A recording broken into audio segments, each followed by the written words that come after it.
Our next writer is Chris Scarletti.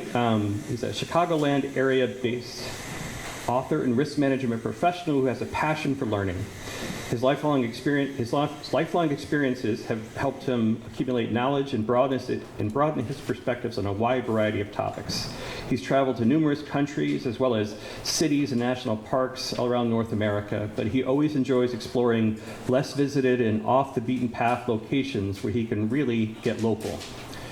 He enjoys spending time with family, particularly when they're being active outside and amidst nature, and enjoys finding the aspect of every place that is unique. You can find him online at seeliveeat.com. When I asked him about a writer, he gave me somebody who has influenced him, and appropriately enough, since he writes about a lot about travel, food, those sorts of things, he mentioned Anthony Bourdain. So, although he said he's a little bit less colorful than that writer is. So, could you please welcome him to the mic?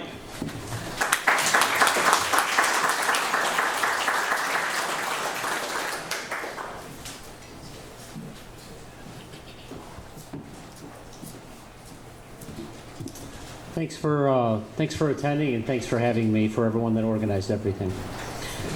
So I'm going to read a chapter from my first book. I've written 3. It's called Spicy Food in Muslim Asia, and it's about Malacca, Malaysia. On my first trip to Asia, I visited Vietnam, which brought me into a new world that I was longing to discover.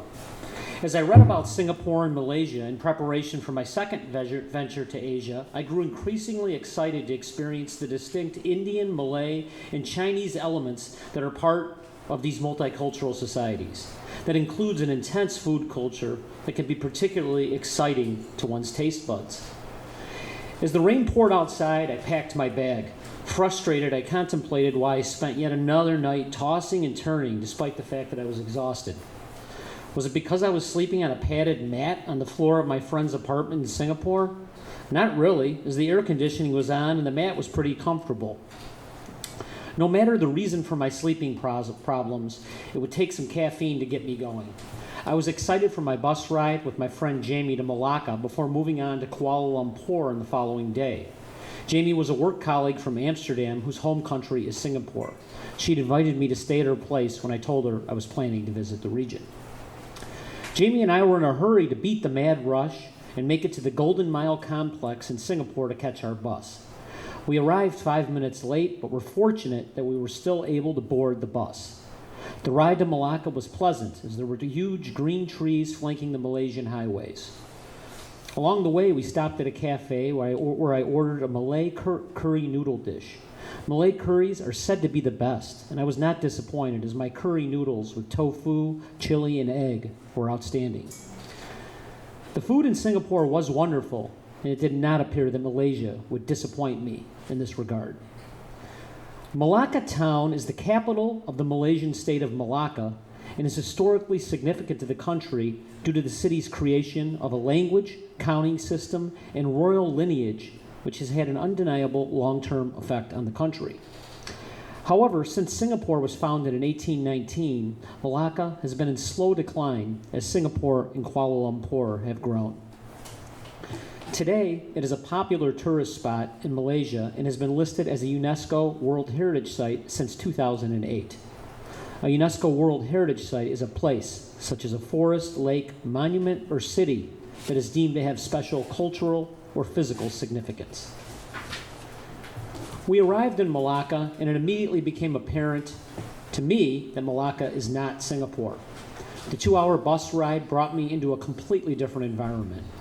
The majority of the women I saw were dressed in traditional Islamic dress, although some of their faces were fully visible, and the restaurants and shops that I passed by seemed to be operated primarily by women. While Malacca didn't feel poor, the standard of living was definitely significantly different from that of clean, modern, and wealthy Singapore. This much was obvious immediately. Malaysia is a Muslim country, but it is a modern Muslim country that prides itself on the peaceful cohabitation of its Sunni Islamic majority and its significant Chinese and Indian non-Muslim populations. The Muslim history of Malaysia is an interesting one. As defined by the Constitution of Malaysia, all Malays must be Muslim, regardless of their ethnic heritage. Otherwise, legally, they are not Malay. There are associated privileges with being a Malay Muslim, with entitlements including affirmative action policies and university admissions and discounts on vehicles and real estate. Islam in Malaysia is thus closely associated with the Malay people, although not all Malays are Muslim. There are substantial numbers of Indian Muslims, and some Chinese Malaysians have also converted to Islam. Interestingly, these non-Malay Muslims do not receive the same privileges that the Malays receive due to their status, unless they have a Malay parent in addition to some other requirements. After we settled into our hotel, we walked to the nearby city center to explore Malacca on our feet. Jamie had a friend in Malacca named Ju Yang, who served as our tour guide. Ju Yang was full of smiles and seemed to be very sweet. As we walked around, Jamie and Ju Yang conversed mostly in Mandarin Chinese, while I jumped in and out of the conversation occasionally by way of translation with Jamie. We were all thirsty, so our first stop for a drink and a snack was at a nearby cafe. I immediately made an ass of myself when my bad habit of leaning back on my chair to the point where the legs of the chair are off the ground failed me. To start with, I was the only apparent Westerner in the place, and definitely the only one with white skin. This made my folly all the more noticeable when the leg of my plastic chair gave out and I crashed to the ground, nearly knocking over a floor fan in the process. Jamie and Ju Yang and a few other patrons got a good laugh at my expense, while I just wanted to regroup and get my rear end back on the chair. After getting seated properly, the beer I ordered couldn't come fast enough. It didn't wash away my embarrassment, but it was refreshing given the heat and humidity. Jamie ordered a dish of mee goreng. Mee goreng is a staple of Malaysian cuisine. It is a dish made with thin yellow noodles that are fried with garlic, onions, chilies, tomatoes, and either pork, prawns, beef, or chicken. Our dish was prepared with pork, and the flavors meshed together perfectly to create something special. I can see how dishes like this can become addictive, as I was not even that hungry, but made sure every last noodle was accounted for. We made plans with Ju Yang to meet later that night for dinner, and Jamie and I went on our way to explore the city for a bit. We walked in and out of many Asian artifact stores selling Malacca's famous beaded sandals, artwork, and jewelry. The shopkeepers and vendors were busy setting up their stalls for the popular night markets that take place on Fridays, Saturdays, and Sundays. These night markets are especially popular with the hordes of Singaporean tourists that love to take weekend getaways to Malaysia to shop and eat. We eventually ended up at Cheng Wan Temple. This Taoist temple is the oldest functioning temple in Malaysia. Impressive and extremely colorful, the main hall is dedicated to the goddess of mercy, which is flanked by several smaller prayer quarters. I enjoyed immersing myself in the environment. It is hard to not sit down and meditate when you're in such a tranquil space. It was quiet, with many worshipers sitting with their eyes closed, some making a slight humming sound with the scent of burning joss sticks in the air. After a relaxing 15 minutes, I emerged from the temple to find Jamie waiting for me. Ju Yang arrived at our hotel to pick us up with her husband later that evening. Edmund was also with her and her friend Juan. Edmund is a Portuguese Malay, while Ju Yang is Chinese. This is a mixed marriage on more than one level, as Edmund is Catholic while Ju Yang is Buddhist. He has European roots, while hers are pure Asian, and they seem to be delightful and charming. As Edmund drove us away from our hotel, Jamie whispered to me that Ju Yang invited her husband to dinner partially because he speaks English. Apparently, he speaks English frequently in his profession as a livestock trader, and she thought that he could keep me entertained. 15 minutes later, Edmund pulled off the side of the road and drove to the direction of what looked to be an oversized shack with 20 to 30 plastic tables sitting under the open air. Upon seeing the restaurant, I started to get excited. Edmund told us that the restaurant was known for its fresh seafood. Given Malacca's close proximity to the Straits of Malacca, it is inexpensive to get high-quality fish and seafood here. As we walked up to the restaurant and found an open table, it was hard to contain my excitement. I just had this feeling, this buzz, this was going to be one of those unforgettable dining experiences. Given the fact that we were 15 minutes outside of downtown Malacca, I was pretty sure there were no tourists in the restaurant besides me and Jamie. In fact, everyone at the restaurant, except for our party, appeared to be Muslim based on how they were dressed. As I walked in the direction of the smoke, I observed that the food was being cooked in pans on top of a number of grills behind the restaurant. The building in the middle, the restaurant, had washrooms and some storage space and a preparation kitchen. But there was no indoor dining. With only 20 to 30 open-air tables surrounding the building and no seats inside, my assumption was that this restaurant is closed for business when it rains. Near what I would describe as the front of the restaurant, there were large display tanks filled with fresh fish and seafood. I asked Edmund how to order, and he explained that you approach the person working behind the display tanks, select what you want, and tell the person working how you want each selection to be prepared. Everything is cooked to order. All of the women agreed that Edmund should choose the dishes that we would share at our table. While I didn't object, I was way too curious not to tag along with Edmund and see how this whole process worked. Edmund and I walked up to the tanks, and he surveyed what was available. After a moment or two, he pointed at a live fish in one of the tanks and said that we would like this fish prepared spicy with chilies. He then selected some crabs and said we wanted those prepared with a sweet and sour sauce. As I observed this process, my eyes grew bigger, and I stared in awe at all the still live crabs and fish that would be on our table in 15 to 20 minutes. We moved on to the display case next to the tanks, which was filled with ice and had an assortment of squid, prawns, and octopus. Edmund pointed to the prawns and offered instructions, explaining that we wanted the prawns fried with mild chilies and butter. The last item he selected was a large squid with the instructions that it should be prepared with hot chilies. As Edmund said this, I wondered to myself, aren't all chilies hot?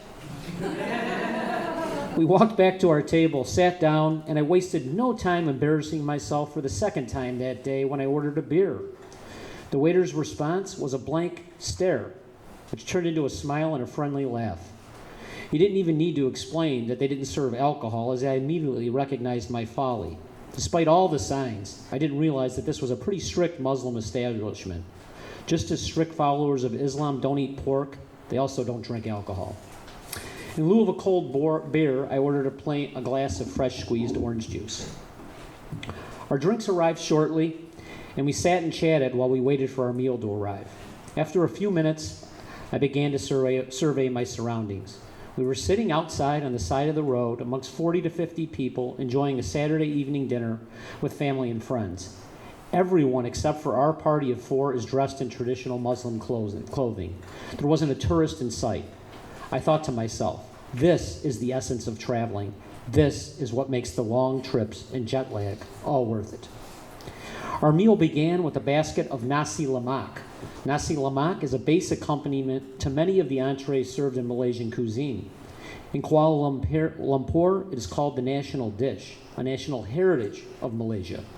Traditionally, nasi lemak comes wrapped in banana leaves and consists of rice with cucumber slices, small dried anchovies, roasted peanuts, hard-boiled egg, and hot spicy sauce, or sambal, packed into a compact cake.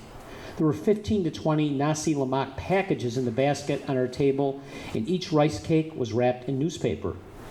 In addition, the server brought out a bamboo container of otak. This dish is another common accompaniment to the main course dishes, consisting of fish paste mixed with coconut milk, chili paste, and garlic or shallots. It is then wrapped in a banana leaf and steamed. We couldn't wait for the entree, so we tasted both of these dishes. I had nasi lemak numerous times in Singapore, but this was the best version I had yet tasted. The steam made the nasi lemak sticky, so I needed to pull chunks of rice off and pop them into my mouth. The strange combination of flavors, sweet coconut, spicy chili, and fish paste in the otak can only be described as wonderfully complex. Within minutes, long platters of food began arriving at our table. First, the chili squid arrived, followed by the prawns and the crabs. The last dish to arrive was the whole fish Edmund selected 20 minutes ago when it was still swimming in the tank. Now it was snugly tucked into a banana leaf on a platter in front of us. As I looked at the feast before my eyes, I began to form a plan of attack. There were no plates or napkins on the table. The only thing other than the platters and bowls of food were some small bowls of sauces and forks and spoons. I was in unfamiliar territory and needed to watch the actions of the others to see how they proceeded. It appeared that the newspaper that the nasi lemak was wrapped in was to serve as our plate. Just as the others did, I unwrapped the nasi lemak and began to put different piles on my plate. A few prawns, a crab, a scoop of fish, and some squid. I ate the same way the women ate, which is the way I ate in Singapore. The fork goes in the left hand and the spoon goes in the right. The fork is used to push food onto the spoon, which goes directly into my mouth. Bite after bite, the intense combination of flavors, chilies, fish paste, sweet and sour, hotter chilies, lime, and garlic, made my mouth explode in ecstasy. My taste buds were challenged like never before. After a few spoonfuls of intense eating, I looked around and noticed that Edmund was the only person at our table not using utensils. He was eating with his hands. I then looked around at some of the other tables, and most people seemed to be eating with their hands. Edmund explained that it is very typical for Malay Muslims to eat with their hands. I wasted no time in adjusting, so I pushed my silverware to the side and began to eat like the locals. Edmund noticed my adjustment and smiled, indicating approval. The women laughed as they noticed the sweat accumulating on my forehead and brow as I feverishly ate chunks of spicy prawns and squid. I looked up and smiled, ordered another orange juice, and then went back to my meal. The flavors were addictive. I rolled bits of nasi lemak into balls and mashed bits of fish and squid together with the rice before putting them into my mouth. I picked up a crab and used my teeth to crack the shell before pulling out the sweet-flavored meat that is influenced by the tasty sweet and sour sauce. With no napkin, I licked my fingers to clean them, and even my fingers tinged slightly from the hot chilies. I felt like I needed to wash my hands and remembered that I noticed a line of people earlier that appeared to be waiting to wash their hands in a sink next to the washrooms. As I headed towards the sink, I thought to myself that this scene might appear comical to some.